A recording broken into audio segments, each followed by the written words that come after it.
When HOA President Patricia cut power to 16-year-old Emma's life support over noise complaints, she thought she'd silence a helpless disabled girl. She didn't know Emma was an MIT-bound tech genius. Big mistake. Emma's revenge would destroy Patricia's life and spark a nationwide movement. Before you watch full story, comment below from which country are you watching. Don't forget to subscribe for more amazing stories. The power went out at exactly 2:47 a.m. Emma's ventilator alarm screamed into the darkness of our small townhouse, and my heart stopped before my feet hit the cold floor.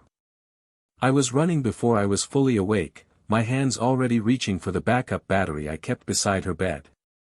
3 minutes. That's all we had before the backup on her machine failed completely. Mom. Emma's voice was small, frightened.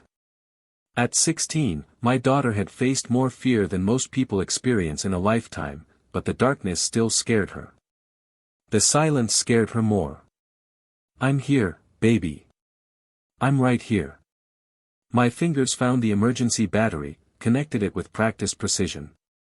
The ventilator hummed back to life. Emma's chest rose and fell. I could breathe again. But this wasn't a random power outage.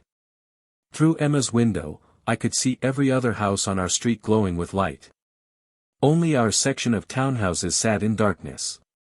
Only our building, only us. I knew exactly who had done this. Her name was Patricia Thornwood, but everyone in Riverside HOA called her the General.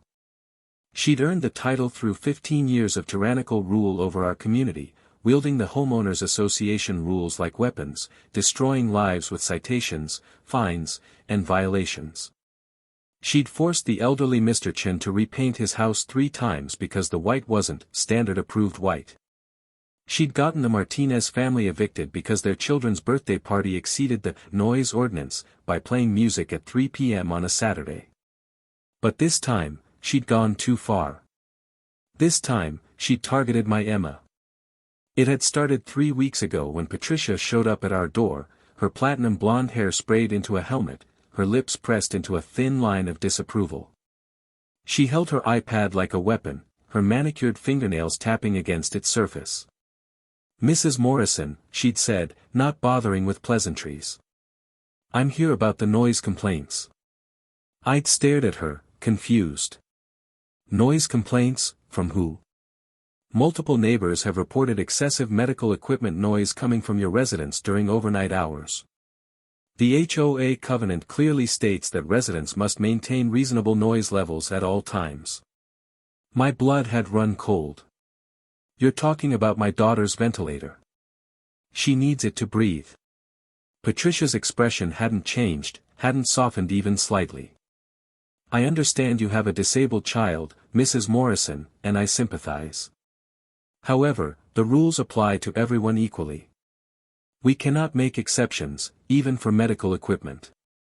Perhaps you could move her to a room that doesn't share a wall with other units. Or consider upgrading to a quieter model. She needs the ventilator to stay alive, I'd said, my voice shaking with barely controlled rage. It's already the quietest model available. And her room is the only bedroom on the ground floor, which she needs because she's in a wheelchair. Patricia had tapped something on her iPad. I'm issuing a formal citation. You have 2 weeks to resolve the noise issue or face escalating fines. First offense is $500, second is $1,000, and so on. If you accumulate more than $5,000 in fines, the HOA board can begin foreclosure proceedings. She'd walked away before I could respond, her high heels clicking against our walkway like gunshots. I'd spent the next 2 weeks in a panic. I'd called lawyers who told me HOA cases were expensive and difficult to fight.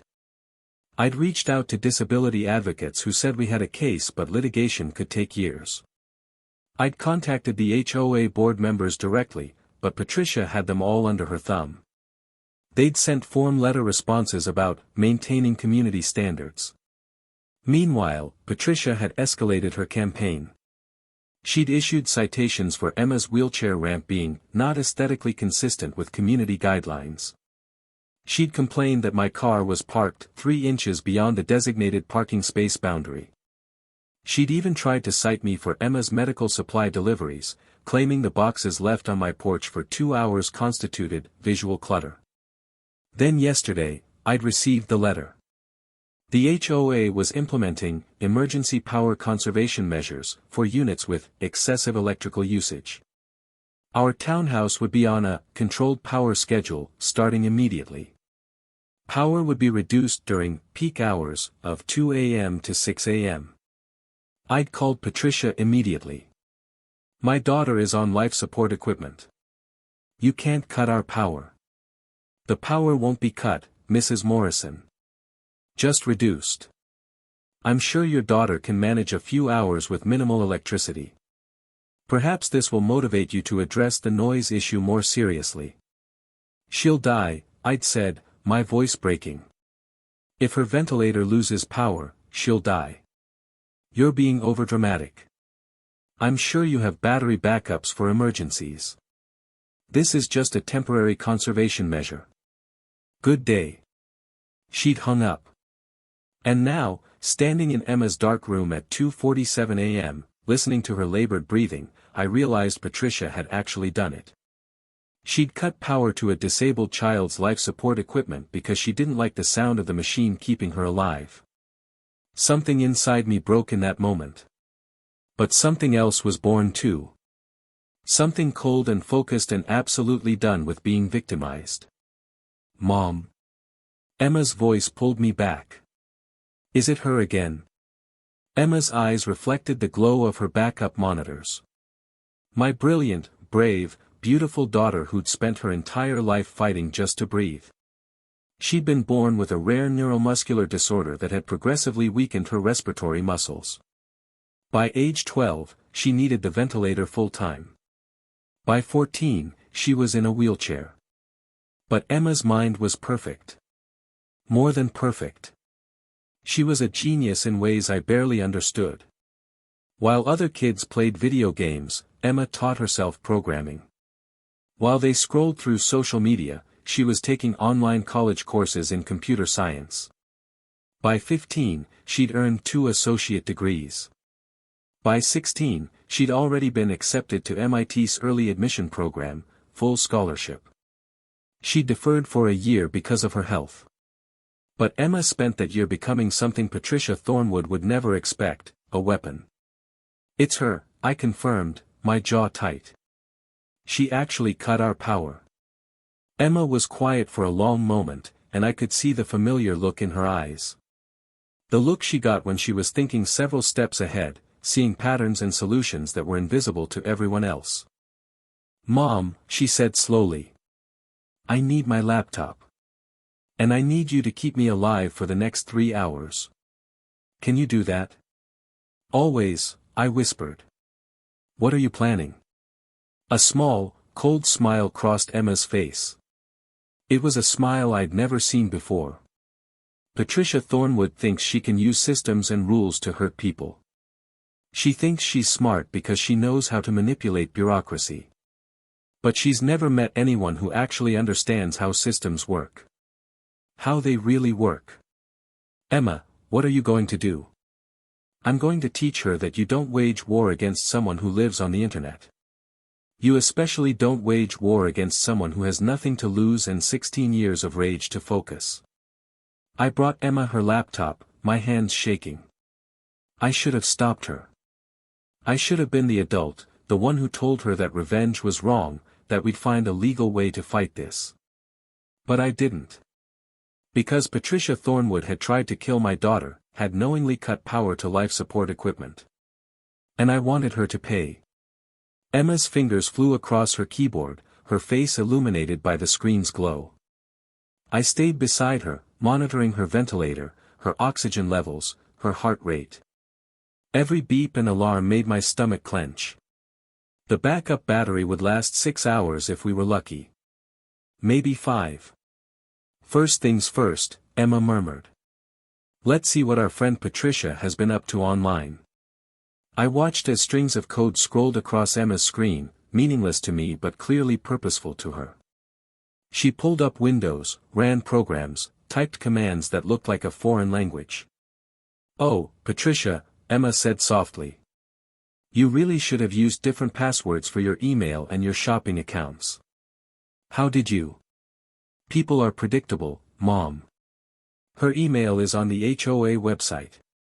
From there, it's just a matter of finding what other accounts are connected to it. LinkedIn, Facebook, Instagram, Nextdoor, the HOA management portal, online shopping, banking. She uses the same password for everything. Amateur mistake." I felt a chill run through me. "Emma, that's illegal?" "Maybe. But so is attempting to murder someone through negligent homicide. I'm betting my crimes are harder to prove than hers." Emma pulled up Patricia's email inbox. Thousands of messages, organized with color-coded labels. HOA violations, shopping, personal, financial. "She's been busy," Emma said, scrolling through. 247 HOA violation notices sent in the last 6 months alone. 43 of them to elderly or disabled residents. She's specifically targeting vulnerable people, Mom. Because they're less likely to fight back. My hands curled into fists. What else? Emma opened another window. Her bank account. She's been embezzling from the HOA. Small amounts, 500 here, 300 there. Probably thinks no one will notice. Over the past 3 years. Emma did quick calculations. Approximately $47,000. She's been stealing from her neighbors while terrorizing them with violations. We can report her. We will. But first, we make sure she can never hurt anyone again. Emma's voice was cold, determined. Patricia Thornwood wants to play with power. Let me show her what real power looks like. Over the next 2 hours, I watched my daughter work miracles and destruction in equal measure. She downloaded every HOA violation notice Patricia had ever sent, every email, every financial record. She compiled them into a massive document detailing years of abuse, discrimination, and embezzlement. But Emma didn't stop there. Her social media is a goldmine, Emma said. Look at this. Public posts about keeping undesirables out of the neighborhood. Comments about those people and maintaining property values. She's not even trying to hide her racism, ableism, or classism. Emma created a website. Simple, elegant, devastating. The real Patricia Thornwood, how an HOA president terrorizes her community. Every violation notice, every discriminatory comment, every dollar stolen. All laid out with evidence, dates, and documentation. But here's the beautiful part, Emma said. I'm not posting this anonymously. I'm putting my name on it. My faced MY story. She pulled up a video recording program and positioned her laptop's camera. Even exhausted, even dependent on a machine to breathe, my daughter was beautiful. Her long dark hair framed a face that showed both her youth and the wisdom that comes from suffering. Her eyes burned with purpose. Record, she told me. I held my phone steady as Emma spoke to the camera. My name is Emma Morrison. I'm 16 years old, and I'm disabled. I have a rare neuromuscular disorder that requires me to use a ventilator to breathe. 3 hours ago, at 2:47 a.m., Patricia Thornwood, the president of Riverside HOA, cut power to my life support equipment because she doesn't like the sound of the machine that keeps me alive. Emma's voice was steady, but I could see tears forming in her eyes. This isn't the first time she's targeted me and my mother. For 3 weeks, she's been citing us for violations, threatening us with fines and foreclosure, all because my medical equipment makes noise. She told my mother that the rules apply to everyone, even disabled children. That we should upgrade to quieter equipment or move to a different room. She suggested that maybe a few hours without power would motivate us to take her more seriously. A single tear rolled down Emma's cheek. I want you to know something, Mrs. Thornwood. I am taking you seriously. I've spent the last 2 hours documenting every violation notice you've sent, every discriminatory comment you've made, every dollar you've stolen from your neighbors. I've compiled it all into a website that I'll be sharing with every news outlet, disability advocacy group, and government agency that handles housing discrimination and elder abuse. Emma's expression hardened. You targeted me because you thought I was weak. Because you thought a disabled child couldn't fight back. You were wrong. I've been accepted to MIT on a full scholarship. I've taught myself 7 programming languages. I understand systems and networks and how information flows in ways you can't imagine. And I'm going to use every bit of that knowledge to make sure you never hurt anyone else again. She paused, and when she spoke again, her voice was soft but absolutely lethal. You tried to kill me tonight because you didn't like the sound of my breathing. So let me tell you what I don't like. I don't like bullies. I don't like thieves. I don't like people who abuse power to hurt the vulnerable. And I really, really don't like people who think they can get away with it. Emma looked directly into the camera. You made a mistake, Patricia. You thought you were fighting someone weak. But you weren't fighting me. You were fighting my mother, who would die before she let anything happen to me. You were fighting every elderly resident you've terrorized, every disabled person you've discriminated against, every family you've destroyed with your petty tyranny. You declared war on all of us. She smiled, and it was terrifying. Congratulations. You won. Here's your prize. Emma stopped the recording.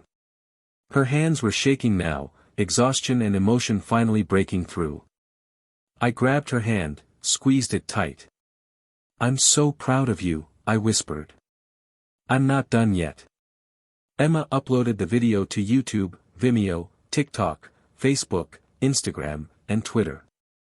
She posted links on Reddit, Nextdoor, and every community forum she could find. She sent the complete documentation package to the local news stations, the county prosecutor, the state attorney general's office, the Department of Housing and Urban Development, and the ACLU. And then she sent a personal email to Patricia Thornwood with a single link and one sentence: "You should have left me alone." By 5:30 a.m., our power came back on. Not because of any mercy from Patricia, but because Emma had found the override codes for the HOA's electrical system and restored it herself. By 6 a.m., Emma's video had 3,000 views. By 7 a.m., it had 30,000. By 8 a.m., the local news was calling. By 9 a.m., CNN picked up the story. HOA president cuts power to disabled teens' life support was trending on Twitter. Patricia Thornwood's name was everywhere, attached to words like attempted murder, disability discrimination, and HOA tyranny. My phone wouldn't stop ringing. Lawyers offering to represent us pro bono. Disability advocates wanting to share Emma's story. Other HOA victims coming forward with their own tales of Patricia's abuse. The HOA board members calling to distance themselves, claiming they didn't know the extent of Patricia's actions. At 10:47 a.m., there was a knock at our door. I opened it to find 2 police officers and a county prosecutor. Mrs. Morrison. We need to speak with you about the incident last night. We have some questions about potential criminal charges against Patricia Thornwood. I let them in. They spent 3 hours interviewing Emma and me, documenting everything. The detective in charge, a middle-aged woman named Rodriguez, held Emma's hand at one point. My mother was targeted by an HOA president too, she said quietly. After my father died, they tried to force her out of her home over tiny violations. She had a heart attack from the stress. Didn't survive it. I'm going to make sure this woman pays for what she did to you. True to her word, Detective Rodriguez built an airtight case. The county prosecutor charged Patricia Thornwood with reckless endangerment, attempted manslaughter, disability discrimination, embezzlement, fraud, and about 15 other charges I couldn't keep track of. Patricia tried to fight it. She hired expensive lawyers who argued that she hadn't personally cut the power, that it was an automated system, that she couldn't have known about Emma's medical needs. But Emma's documentation was perfect. Every email, every threat, every violation notice. Patricia's own words condemning her. The HOA board removed her immediately and dissolved under the weight of liability lawsuits. The community voted to eliminate the HOA entirely, becoming one of the first HOA-free zones in the state. It made national news. Patricia's trial took 8 months. I had to testify about that night, about the terror of watching my daughter's ventilator alarm scream in the darkness. About the 3 minutes we had before the backup failed. About the cold certainty that Patricia Thornwood had tried to murder my child. Emma testified too, rolling into the courtroom in her wheelchair, still connected to her portable ventilator. She was calm, precise, devastating. She walked the jury through every violation notice, every discriminatory comment, every stolen dollar. She explained exactly how Patricia had manipulated the power system to target our unit specifically. The defense attorney tried to paint Emma as a hacker, a troubled teen who'd illegally accessed Patricia's accounts and fabricated evidence. Emma calmly explained that everything she'd accessed was either publicly available or obtained through information Patricia herself had shared. She demonstrated how Patricia's poor password security and public social media posts had been her own undoing. I didn't hack anything, Emma testified. I just paid attention. Mrs. Thornwood's email was public on the HOA website. Her social media accounts were public. Her discriminatory comments were public. She posted her opinions freely because she never thought anyone would compile them, would show the pattern. That's not hacking. That's just being thorough. The prosecutor held up a stack of papers. These are violation notices Mrs. Thornwood sent to elderly and disabled residents over 3 years. 243 notices. Can you tell us what pattern you noticed? Emma's voice was steady. 73% targeted residents over 65 or residents with documented disabilities. The violations were disproportionately severe for minor issues and virtually never sent to younger, able-bodied residents for identical problems. The Martinez family got evicted for a children's birthday party that exceeded noise limits by 5 decibels for 20 minutes. But the Johnsons, who are in their 30s with no children, have exceeded noise limits by 10 decibels or more during their regular parties at least 15 times with no citations at all. Why do you think that is? Emma looked directly at Patricia. Because Mrs. Thornwood targets people she thinks can't fight back. The elderly, the disabled, families with children, immigrants who don't speak English as their first language. She uses the HOA rules as weapons to make their lives miserable until they leave or give up. And when someone like me comes along, someone who's disabled but refuses to be silent, she escalates to attempted murder. Patricia's face went red. I never tried to murder anyone. This is ridiculous. She's a dramatic child who... The judge cut her off.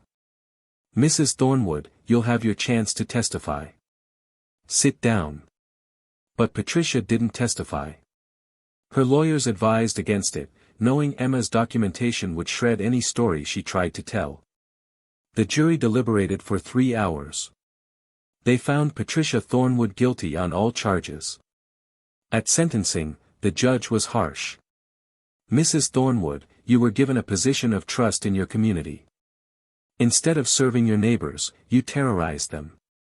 You specifically targeted the most vulnerable residents, using bureaucracy as a weapon to discriminate, harass, and steal.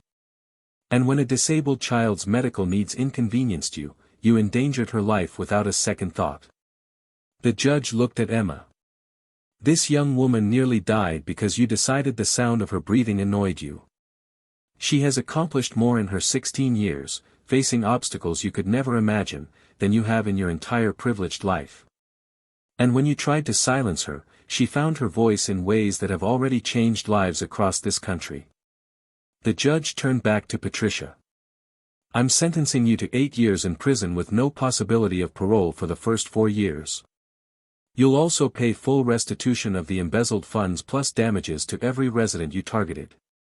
You're banned from serving on any HOA or community board for life. Patricia's face crumpled.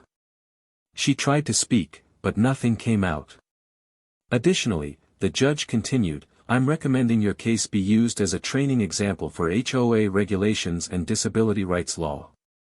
What you did to this family, to this community, should never happen again. As they led Patricia away in handcuffs, she looked at Emma one last time. There was no remorse in her eyes, just anger. Just the fury of someone who'd wielded power their entire life and couldn't comprehend losing it to someone she deemed beneath her. Emma met her gaze steadily. My daughter didn't gloat, didn't smile. She just watched as Patricia Thornwood disappeared from her life forever. Outside the courthouse, we were swarmed by news cameras. Emma had become famous in the 8 months since that night. Her story had sparked a national conversation about HOA abuse, disability discrimination, and the power of vulnerable people fighting back. She'd been interviewed on Good Morning America, featured in Time magazine, and invited to speak at disability rights conferences. MIT had reaffirmed her scholarship and offered additional support for her medical needs on campus. She'd even gotten letters from Congress members promising to investigate HOA regulations and protect disabled residents. But in that moment, standing on the courthouse steps, Emma just looked tired. The trial had taken everything out of her. Her breathing was labored even with the ventilator, and I could see the pain in her eyes. Can we go home, Mom? She asked quietly. Yeah, baby. Let's go home. That night, I sat beside Emma's bed like I had thousands of times before, listening to the steady rhythm of her ventilator. The sound that Patricia Thornwood had tried to silence, the sound of my daughter breathing, living, surviving. Mom. Emma's voice was soft in the darkness. I'm here. I've been thinking about what the judge said. About finding my voice, about changing lives. You have changed lives, Emma. So many people have come forward about HOA abuse because of you. You've made a difference. But I only fought back because I had the skills to fight. What about everyone else? All the elderly residents who don't understand technology. The disabled people who don't have computer science degrees. The families who are just trying to survive and don't have the energy to battle HOA tyrants. I was quiet, waiting. I want to build something, Emma said. A website, a resource. Where people can report HOA abuse, find legal help, connect with advocates. Where they can share their stories and realize they're not alone. Where Karens like Patricia can't hide in the shadows anymore. That's a big project. I'm going to MIT next year, Mom. I'll have resources, connections, and knowledge. I want to use all of it to make sure no one else has to fight alone like we did. Tears rolled down my cheeks in the darkness. My brilliant, broken, beautiful daughter who'd faced death and discrimination and come out swinging for everyone else who couldn't fight for themselves. I think that's a wonderful idea, I whispered. Emma launched the website 6 months later from her dorm room at MIT. HOAccountability.org went live on the anniversary of the night Patricia cut our power. Within a week, it had 10,000 users. Within a month, 50,000. Stories poured in from across the country. Tales of HOA presidents who fined families into foreclosure, who discriminated against minorities, who targeted the elderly and disabled with impunity. Emma built a team of volunteers, law students and programmers and activists who helped document cases, connect victims with lawyers, and pressure legislators to reform HOA laws. They won case after case, taking down petty tyrants and corrupt board members one by one. Patricia Thornwood became a cautionary tale. The HOA president who tried to kill a disabled child and got destroyed by her. Her case was taught in law schools as an example of disability discrimination. Her mugshot became a meme representing HOA tyranny. Her name became shorthand for administrative abuse. But more than that, Emma's story became a rallying cry. She showed that the vulnerable could fight back, that victims could become advocates, that one person with courage and skills and righteous anger could change systems that seemed immovable. 2 years later, Emma testified before Congress on HOA reform legislation. She rolled into the hearing room in her wheelchair, still connected to her ventilator, and spoke truth to power. "I nearly died because someone didn't like the sound of my breathing," she told the assembled lawmakers. "That should never be possible. No one should have the power to endanger someone's life over noise complaints or property values or personal prejudice. But it happens every day in HOA communities across America. And it will keep happening until we change the laws that allow it." The legislation passed. The Emma Morrison Act created federal protections for medical equipment in HOA communities, banned discriminatory enforcement of HOA rules, and established oversight committees to investigate abuse complaints. It wasn't perfect, but it was a start. Emma graduated from MIT at 19 with a double major in computer science and public policy. She got job offers from every tech company in Silicon Valley. She turned them all down and started a nonprofit instead.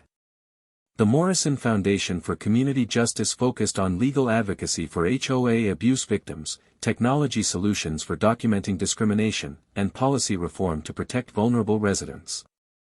Emma ran it from a custom-designed accessible office, her ventilator humming in the background as she worked to ensure no one else would be targeted like she was. "I watched my daughter become a force of nature, a voice for the voiceless, a protector of the vulnerable." She was interviewed regularly, testified before government committees, and advised on disability rights cases across the country. She'd taken the worst moment of her life and transformed it into a mission that helped thousands. But sometimes, late at night when the world was quiet, I'd sit beside her like I had when she was a child, listening to her breathe. "Do you ever regret it?" I asked once. "Going after Patricia so hard? Making yourself so public?" Emma was quiet for a long moment. "Every day I wake up struggling to breathe, Mom. Every day is hard in ways people can't understand unless they've lived it. But Patricia didn't make my life harder. She tried to end it. And if I hadn't fought back, she'd still be out there, targeting other disabled people, other elderly residents, other vulnerable families." She turned to look at me, and her eyes were fierce. "So no. I don't regret it. I regret that it took someone trying to kill me for anyone to pay attention to HOA abuse. I regret that my story had to go viral before people cared. I regret that I had to become famous to make a difference. But fighting back." Emma smiled, and it was the same cold smile from that night in the darkness. Fighting back was the easiest decision I ever made. Because people like Patricia Thornwood count on victims staying silent. They count on people being too scared, too tired, too broken to fight. And when someone finally does stand up, when someone finally says, "No more," everything changes. 5 years after the trial, I received a letter. Prison mail, from Patricia Thornwood. I almost threw it away without opening it, but curiosity won. The letter was short. "Mrs. Morrison. I've had 5 years to think about what I did. 5 years in this place where no one cares about my comfort or my complaints. 5 years of being powerless. I understand now what I put you and your daughter through. The fear, the anger, the helplessness. I understand that I abused my position, that I targeted vulnerable people because I could, because it made me feel powerful and important. I'm not asking for forgiveness. I don't deserve it. But I want you to know that your daughter changed me. Destroying my life showed me what I've been doing to others for years. Losing everything taught me what it feels like to be the victim of someone with power. I hope Emma is well. I hope she's still fighting for people who can't fight for themselves. And I hope she knows that even someone like me can learn, can change, can finally understand the harm they've caused. I'm sorry. For everything. Patricia Thornwood." I showed the letter to Emma. She read it without expression, then handed it back. "What do you think?" I asked. Emma was quiet, considering. "I think 5 years in prison taught her something HOA power never could. I think losing everything made her understand what she took from others. I think she's sorry. Do you forgive her? No, Emma said simply. She tried to kill me, Mom. She cut power to my life support because she found my existence inconvenient. That's not something I can forgive, even if she's genuinely changed. But? I prompted, hearing the unspoken word. But I'm glad she learned something. I'm glad she understands now. Because the goal was never just punishing Patricia Thornwood. It was making sure she never hurt anyone else again. And if she's truly changed, if she truly understands what she did wrong, then maybe she won't. Maybe she'll get out in 3 years and actually try to make amends. Emma looked at me with eyes that had seen too much suffering, too much cruelty, but still held hope. I didn't fight her for revenge, Mom. I fought her so no one else would have to. If that fight changed her too, made her a better person, then that's just a bonus. That was my daughter. Fierce enough to destroy her enemies, wise enough to hope for their redemption. Strong enough to fight tyranny, compassionate enough to believe in change. 8 years after that terrible night, Emma gave a TED Talk that went viral. 24 years old, still in her wheelchair, still connected to her ventilator, she spoke about power and vulnerability and fighting back. I was 16 when someone tried to kill me, she told the audience. Not with a gun or a knife, but with bureaucracy. With rules and regulations and the power that comes from controlling other people's lives. She thought I was weak. She thought being disabled made me helpless. Emma paused, and her smile was fierce. She was wrong. Being vulnerable doesn't mean being weak. Being disabled doesn't mean being powerless. And being targeted by a bully doesn't mean you have to accept being a victim. The audience was silent, riveted. The night Patricia Thornwood cut power to my life support, I had a choice. I could die quietly, another disabled child lost to administrative cruelty. Or I could fight back with every weapon I had. My intelligence, my skills, my story, and my voice. I chose to fight. And in fighting, I discovered something important. The people in power, the bullies and tyrants and petty dictators, they're not actually strong. They're terrified. Terrified that if people like me, people they've dismissed as weak and irrelevant, ever realize our own power, everything changes. Emma looked directly into the camera. So this is for everyone who's ever been made to feel powerless. Everyone who's been targeted, discriminated against, pushed down and told to stay there. You are not weak. You are not helpless. You are not alone. And when you're ready to fight back, when you're ready to stand up and say, no more, there's an entire community ready to stand with you. The audience rose in a standing ovation that lasted 5 minutes. But Emma wasn't done. Patricia Thornwood tried to silence the sound of my breathing because she found it annoying. Instead, she gave me a voice that's reached millions. She tried to make me invisible because I was inconvenient. Instead, she made me impossible to ignore. She tried to teach me that I was powerless.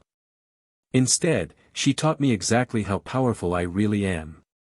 Emma's smile was radiant, triumphant, fierce. Thank you, Patricia. For showing me who I really am. For teaching me that when someone tries to silence you, the only response is to speak louder. For proving that sometimes the best revenge isn't revenge at all. It's refusing to let them make you small. Now, 10 years after that night, I sit beside Emma's bed and listen to her breathe. The ventilator hums its familiar rhythm, the sound that once almost got her killed, the sound that saved thousands of other lives by inspiring her fight. Emma's fallen asleep with her laptop open, still working on her latest project. A mobile app that lets HOA residents report violations, connect with lawyers, and build cases against abusive board members. Another tool in her arsenal, another way to protect the vulnerable. My daughter who was targeted for being disabled, who was nearly killed for being inconvenient, who was dismissed as weak and powerless. My daughter who looked at the person trying to destroy her and said, no.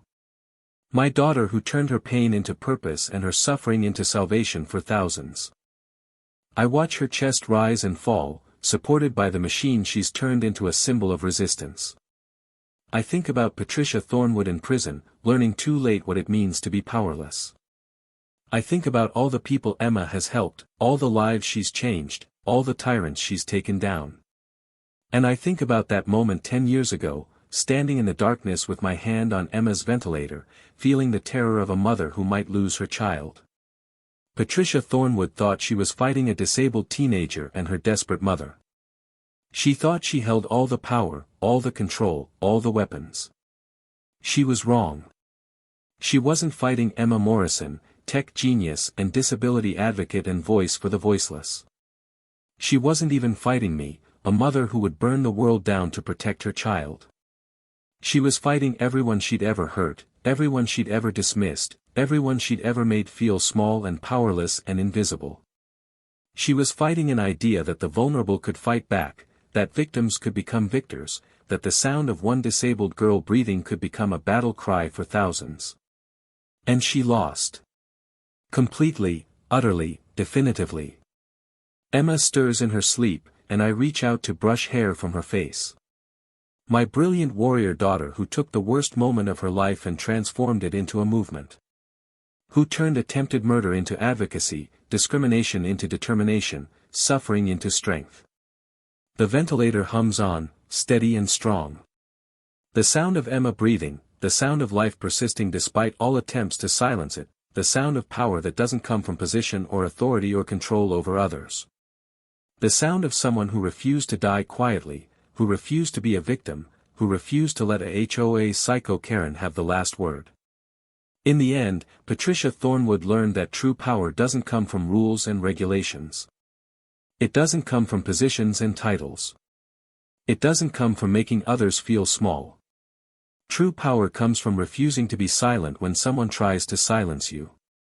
From standing up when the world tells you to stay down. From breathing loudly and proudly when someone tells you your very existence is too inconvenient to tolerate. Emma taught her that lesson. And in teaching it, she taught thousands of others too. I lean down and kiss my daughter's forehead, listening to the steady rhythm of her ventilator. The most beautiful sound in the world, the sound of survival, the sound of victory. The sound of Emma breathing, living, fighting, and absolutely refusing to let anyone ever tell her she's powerless again. I looked at my daughter, no longer the frightened 16-year-old fighting for her life, but a woman who turned her trauma into transformation, not just for herself but for thousands of others. That night, I sat beside Emma's bed like I'd done for so many years, listening to the ventilator that had started this whole journey. The machine that Patricia Thornwood had tried to silence, the machine that had become a symbol of resistance, survival, and the refusal to die quietly. Emma slept peacefully, her laptop still open to the Foundation's database. Thousands of open cases, thousands of people fighting back against HOA tyranny with Emma's tools, Emma's resources, Emma's inspiration. One disabled girl who refused to be silent had created an army of voices. One attempted murder had sparked a movement. One HOA psycho Karen had met her match and learned the hardest lesson of her life: you don't fight someone who has nothing to lose and everything to fight for. And in losing that fight, Patricia Thornwood had accidentally created exactly what she tried to destroy, a voice so loud, so powerful, so impossible to ignore that it echoed around the world.